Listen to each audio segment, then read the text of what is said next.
بسم اللہ الرحمن الرحیم۔ پہلی بات میں مولانا سے معذرت کے ساتھ عرض کروں گا، مولانا نے فرمایا تھا کہ یہاں ایمان بہت ہے، نمازی اکثریت میں ہے، مجھے ادب کے ساتھ اختلاف ہے، ایمان نہیں ہے، یا قرآن جھوٹا ہے یا ہم میں ایمان نہیں ہے۔ قرآن کہتا ہے انتم الاعلون ان کنتم مومنین، اگر تم مومن ہوگے تم ہی سربلند رہو گے، ہم تو سربلند نہیں ہیں، تو کیا کہیں گے قرآن جھوٹا؟ ایمان نہیں ہے، ہمیں موروثی عقائد مل گئے ہیں اپنے والدین سے، ہم by birth accident of birth مسلمان ہو گئے ہیں، ہم نے اسلام کی کوئی قیمت نہیں دی ہے، اسلام کو کوئی تکلیف جھیل کر اپنے لیے اختیار نہیں کیا ہے۔ پہلا مرحلہ ہے یا ایھا الذین آمنوا آمنوا باللہ ورسولہ والکتاب الذی نزل علی رسولہ، اے ایمان والو ایمان لاؤ۔ ایک درجے میں تو ایمان والے ہو، اقرار باللسان کر رہے ہو، آمنت باللہ کما ہوا باسمائہ وصفاتہ وقبلت جمیع احکامہ، اقرار باللسان وتصدیق بالقلب، آمنت باللہ وملائکتہ وکتبہ ورسلہ والقدر خیرہ وشرہ من اللہ تعالی والبعث بعد الموت۔ لیکن یہ اقرار باللسان ہے، کبھی ذرا دلوں میں جھانکو، تصدیق بالقلب ہے۔ تصدیق بالقلب ہو جائے تو زندگی کا نقشہ بدل جائے، سوچ بدل جائے، ترجیحات بدل جائیں۔ آج زندگی سب سے عزیز ہے، پھر شہادت کی موت اس سے کہیں زیادہ عزیز ہے۔ نشان مرد مومن بات گویم جو مرد آئے تبسم بر لبے اوست۔ تو پہلا مرحلہ ہے ایمان کی تجدید، ایمان کو تازہ کرو، ایمان کو تازہ کرو، اور اس کے لیے منبع اور سرچشمہ قرآن حکیم۔ هو الذی ينزل علی عبدہ آیات بینات لیخرجکم من الظلمات الی النور۔ قرآن سے ہی لوگوں کو بلاؤ، تلاوت آیات کے ذریعے سے لوگوں کو کھینچو، یہ میگنیٹ ہے جو سلیم الفطرت لوگوں کو کھینچ لے گا، پھر اسی کے ذریعے سے تزکیہ کرو۔ یا ایھا الناس قد جاءتکم موعظۃ من ربکم وشفاء لما فی الصدور، تمہارے سینوں کے اندر جو روگ ہیں ان کا علاج بھی یہی قرآن ہے، پھر اسی کی تعلیم دو۔ یتلو علیہم آیاتہ ویزکیہم ویعلمہم الکتاب والحکمہ، یہ پہلا مرحلہ۔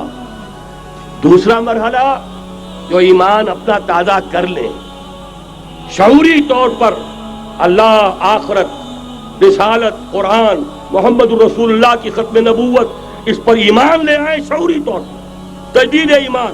نوٹ کر لیجئے سورہ نساء کی وہ آیت، یا ایھا الذین آمنوا آمنوا باللہ ورسولہ، ایمان لاؤ، اے ایمان والو ایمان لاؤ۔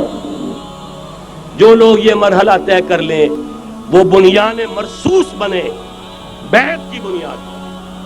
لیکن بیعت کون سی؟ بیعت جہاد۔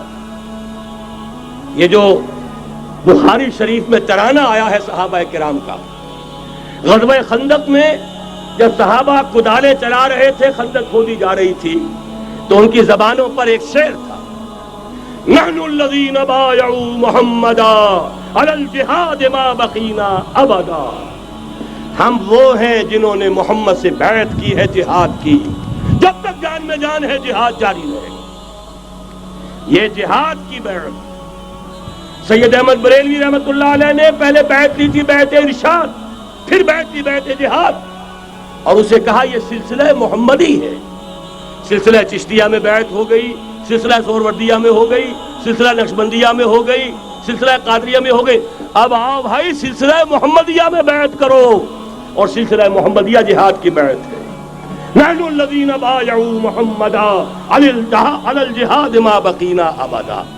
اس جہاد کی بیعت سے منظم ایک امیر کا حکم، بایعنا رسول اللہ صلی اللہ علیہ وسلم علی السمع والطاعۃ فی العسر والیسر والمنشط والمکرہ وعلی اثرۃ علینا وعلی لا ننازع الامر اہلہ وعلی ان نقول بالحق اینما کنا لا نخاف فی اللہ لومۃ لائم۔ ایک حدیث متفق علیہ، بخاری میں مسلم میں بھی، یہ ہے وہ اسلامی حزب اللہ کا دستور۔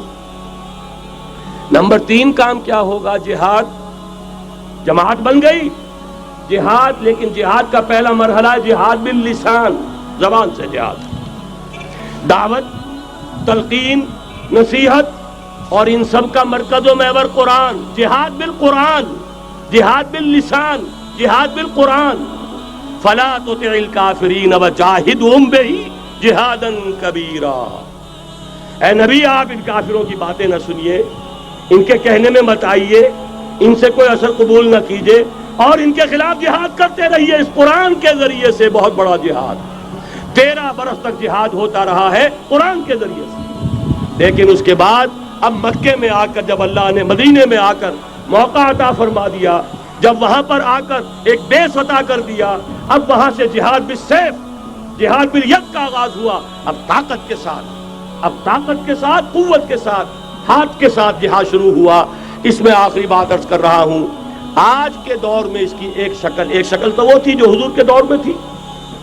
313 کے مقابلے میں 1000 یا 4000 3000 آ گئے تھے احد میں. ادھر سے 1000 نکلے تھے، بعد میں 300 چلے گئے واپس، تو 700 رہ گئے. آج کا معاملہ کچھ ذرا مختلف ہے. نمبر 1 تو یہ کہ جو حکمران ہے وہ خود مسلمان ہے. صدام حسین بھی دستی پھیرتا ہوا فوٹو کھنچواتا ہے، کیا کرے. بے نظیر بھٹو کو بھی کسی نے آج تک کافر تو نہیں کہا، چاہے وہ کفریہ کلمات کہتی رہتی ہے. اسلامی شاعر کا مذاق اڑانے کے بعد اور کون سی کسر رہ گئی، لیکن فتویٰ کسی نے لگایا نہیں. اسی طریقے سے حسنی مبارک کو بھی کسی نے نہیں کہا کہ کافر ہے. لہذا مسلمان ہی حکمران ہے. نمبر 1 وہاں یہ تھا، ایک طرف کافر ایک طرف اہل ایمان، کلیئر کٹ جو ہے معاملہ موجود تھا. دوسرے یہ کہ یہاں سٹینڈنگ آرمیز ہیں، پیراملٹری فورسز ہیں. وہاں کیا تھا، ادھر بھی والنٹیئر ادھر بھی والنٹیئر.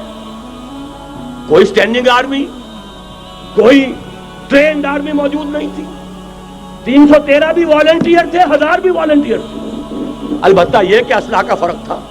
لہذا آج کی دنیا میں معاملہ، اس کی ایک مثال ایرانیوں نے پیش کر دی ہے، اور وہ ہے یک طرفہ جنگ. غیر مسلح پرامن منظم احتجاج. سڑکوں پر نکل آئیں گے جب طاقت ہوگی کہ اب نہیں چلنے دیں گے اس نظام کو، نہیں دیں گے ٹیکس، نہیں چلنے دیں گے ان بینکوں کو، پکیٹنگ ہوگی، گھراؤ ہوگا، نہیں چلنے دیں گے. سود حرام ہے، اللہ اور اس کے رسول کے خلاف اعلان جنگ ہے، نہیں چلنے دیں گے. لیکن اس کے لیے پہلے طاقت ہو. صداقت کے لیے جس دل میں مرنے کی تڑپ، پہلے اپنے پیکرے خاکی میں جان پیدا کرے. محمد عربی نے مکے میں نہیں شروع کر دیا تھا جہاد صلی اللہ علیہ وسلم، حالانکہ 150-200 آدمی تو وہاں بھی موجود تھے. لیکن یہ کہ نہیں، آپ حالات عالم اسباب ہے، اس کا جائزہ لے کر کوئی قدم اٹھائیں گے. قرآن میں خود کہا گیا ہے، اے مسلمانوں پہلے تم 10 پر 1 بھاری تھے، اب تمہارے اندر الآن فیکم ضعفا، اب کچھ کمزوری آ گئی ہے، اب 2 پر 1 بھاری رہے گا. لیکن کمزوری اسی وقت آ گئی تھی، اور سب جو ہے کم ہو گیا. نئے جو مسلمان ہوئے تھے ان کی وہ پختگی تو نہیں تھی جو مکے کے مہاجرین کی تھی، جو ان آزمائشوں کی بھٹیوں میں سے گزر کر آئے تھے، جو کندن بن کر نکلے تھے ان آزمائشوں کی بھٹیوں سے. لہذا جان لیجئے آج کے دور میں جہاد بالید یک طرفہ جنگ کی صورت میں ہوگا. اور اگر ایرانیوں نے کر کے دکھا دیا تو ڈوب کر مر جانے کا مقام ہے سنی مسلمانوں کے لیے کہ وہ نہ کر سکے. جب بھی میں بات کرتا ہوں کہتے ہیں یہاں نہیں ہو سکتا. کیوں؟ یہاں کوئی صاحب ایمان نہیں، یہاں کوئی صاحب غیرت نہیں، کوئی صاحب حمیت نہیں. میرے نزدیک جھوٹ ہے. جانے دینے کے لیے تو نظام مصطفیٰ میں بھی آ گئے تھے، نام نہاد نظام مصطفیٰ تحریک. ہر جس نظام مصطفیٰ تحریک نہیں تھی، وہ صرف بھٹو کے خلاف ایک تحریک تھی. ورنہ ولی خان ہو، پیر پگاڑا ہو اور اصغر خان صاحب ہو، یہ نظام مصطفیٰ کے ماننے والے، قائم کرنے والے، وہ صرف بھٹو کے خلاف تحریک تھی. لہذا اس میں بھی مسلمانوں نے جانیں دے دی. تو اب آپ سوچئے کہ پھر کوتاہی ہماری ہے. ہم نے راستہ ان کے سامنے رکھا نہیں، بات واضح کی نہیں، لوگوں کو عمل کے لیے ابھارے، راستہ بھی تو دکھائیں. نمبر 1 ایمان کی تجدید بذریعہ قرآن. وہ جنس نہیں ایمان جسے لے آئیں دکانیں فلسفہ سے، ڈھونڈے سے ملے گی عاقل کو یہ قرآن کے سیپاروں میں. مولانا ظفر علی خان کا ایک شعر پہلے پڑھا تھا میں نے کہ نور خدا ہے کفر کی حرکت میں خندزن، پھونکوں سے یہ چراغ بجھایا نہ جائے گا. انہی کے شعر پر تقریر ختم بھی ہو رہی ہے. ایمان کا منبع اور سچشمہ قرآن. وہ جنس نہیں ایمان جسے لے آئیں دکانیں فلسفہ سے، ڈھونڈے سے ملے گی عاقل کو یہ قرآن کے سیپاروں میں.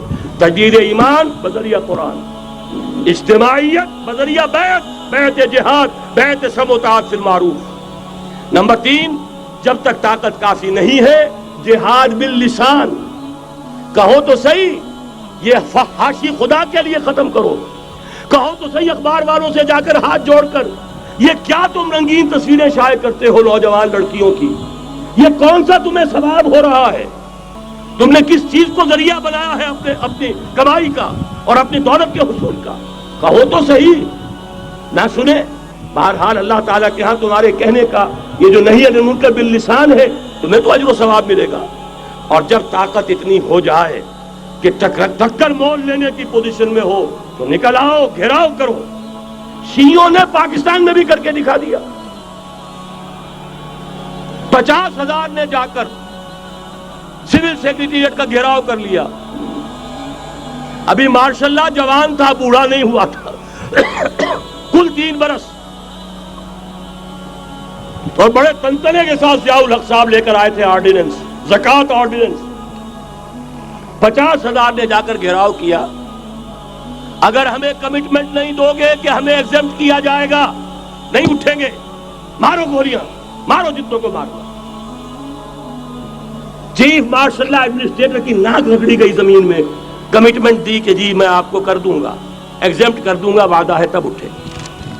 یہ ہے راستہ کام کرنے کا، یہ ہے طریقہ، لیکن تنظیم ہو، موب نہ ہو۔ ایسا نہ ہو جو ہوا مالاکنڈ میں، بیچارے صوفی محمد صاحب کہتے ہیں میں نے تو کسی کو گولی چلانے کا حکم دیا ہی نہیں، یہ گولیاں ویسے چل پڑی، اور اس کے بعد ایک ایک مورچے پہ جا کر ہاتھ جوڑ رہے ہیں امیر صاحب کہ خدا کے لیے باہر نکلا اور نہیں آ رہے۔ یہ نہیں، سمع و طاعت فی المعروف، جو حکم دیا جائے، حکم ہو حرکت کرنے کا تو حرکت کرے، اور حکم ہو رک جانے کا تو رک جائے۔ اگر یہ نظم جماعت نہیں ہوگا، خیر وجود میں نہیں آئے گا، قربانیاں ہوں گی اور ضائع جائیں گی۔ چنانچہ ایک اخباری انٹرویو کی روح سے انہوں نے خود کہا یہ جانیں جو ہے شہادت کی نہیں، یہ جانیں ضائع گئیں۔ حالانکہ مجھے اختلاف ہے، اس کو کہنا یہ چاہیے تھا کہ جس نے بھی خلوص میں اگر غلطی کی ہے، بہرحال اللہ کے ہاں اس کا جو ثواب محفوظ رہے گا۔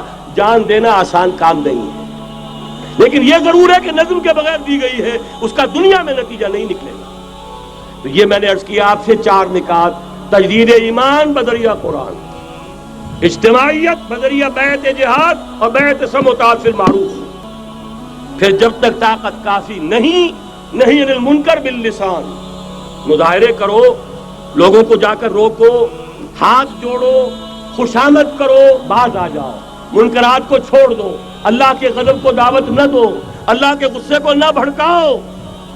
لیکن جب طاقت کافی ہو جائے، منظم جماعت جو جانے دینے کے لیے تیار ہو، جو اپنے سینوں پر گولیاں کھانے کو تیار ہو، پھر میدان میں آئیں گے، پھر کہیں گے یا یہ منکرات نہیں یا ہم نہیں، یا تخت یا تختہ، اس کے سوا تیسری بات پھر کوئی نہیں ہوگی۔ اور اس کے لیے یہ ون سائیڈڈ وار، یک طرفہ جنگ ایرانیوں نے کر کے دکھا دی، ہلکی سی جھلک ہمیں بھی پاکستان میں دکھا دی۔ اب بھی اگر ہم کہیں کہ ہمارے سامنے راستہ نہیں ہے تو یہ سوائے اس کے کہ اپنے آپ کو، وہ جو اقبال نے کہا پتہ نہیں نام کیا ہے اس کا، خدا فریبی کہ خود فریبی، عمل سے فارغ ہوا مسلمان بنا کے تقدیر کا بہانہ۔ راستے تو صاف ہیں، نشانات راہ بھی اب تو سامنے موجود ہیں، اگر اس کے باوجود ہم حرکت نہیں کرتے تو سارا قصور ہمارا اپنا ہے۔ جو باتیں میں نے عرض کی ہیں، اب ظاہر بات ہے ایک تقریر میں میں نے بہت سا مواد جمع کیا ہے، میری کتابیں ہیں، میرے کیسٹس ہیں، ان سب کا جو ہے اب جس کے بھی دل میں کوئی جذبہ ابھرا ہے، اس جذبے کو بہت قیمتی سمجھیے، جس کے بارے میں اقبال کا ایک خوبصورت شعر ہے: آرزو اول تو پیدا ہو نہیں سکتی کہیں، اور ہو جائے تو مر جاتی ہے یا رہتی ہے خام۔ اس لیے کہ یہ ماحول ایسا ہے، یہاں بری آرزویں پروان چڑھتی ہیں، دولت کی آرزو، شہرت کی آرزو، جائیداد کی آرزو اور یہ اقتدار کی آرزو، لیکن یہ کہ کبھی دینی اگر جذبہ ابھرتا بھی ہے تو ماحول اسے غذا نہیں دیتا، آکسیجن نہیں ہے، وہ پودا مرجھا جاتا ہے۔ لہذا جس کے دل میں بھی وہ جذبہ ابھر آیا ہو، اس کو مضبوطی کے ساتھ اس لمحے کو امر بنا دیجئے۔ ہندی میں الف لگانے سے برعکس ہو جاتا، مر امر، تل اٹل، امر بنا دے اس کو، یہ ہمیشہ کا ہو جائے۔ کہ اب اس پر عمل کا آغاز ہوگا، اور عمل کے آغاز کے لیے مزید اگر آپ کو سمجھنے کی ضرورت ہے، جیسا میں نے عرض کیا ہے، کیسٹس ہیں، کتابیں ہیں، ہمارے دفاتر ہیں، یہاں قریب آپ کے جو ہے وہ دفتر موجود ہے، وہاں سے لیجئے، عاریۃً لیجئے، خریدیے، پڑھیے، گفتگو کرنی ہو، میں اسی شہر لاہور میں رہتا ہوں، آئیے، بات کیجئے، سمجھیے، سمجھائیے، لیکن یہ کہ ایک عزم تو کر کے اٹھیے۔ وہ عزم کیا ہے؟ قل ان صلاتي ونسكي ومحياي ومماتي لله رب العالمين لا شريك له وبذلك امرت وانا اول المسلمين اقول قولي هذا واستغفر الله لي ولكم ولسائر المسلمين والمسلمات۔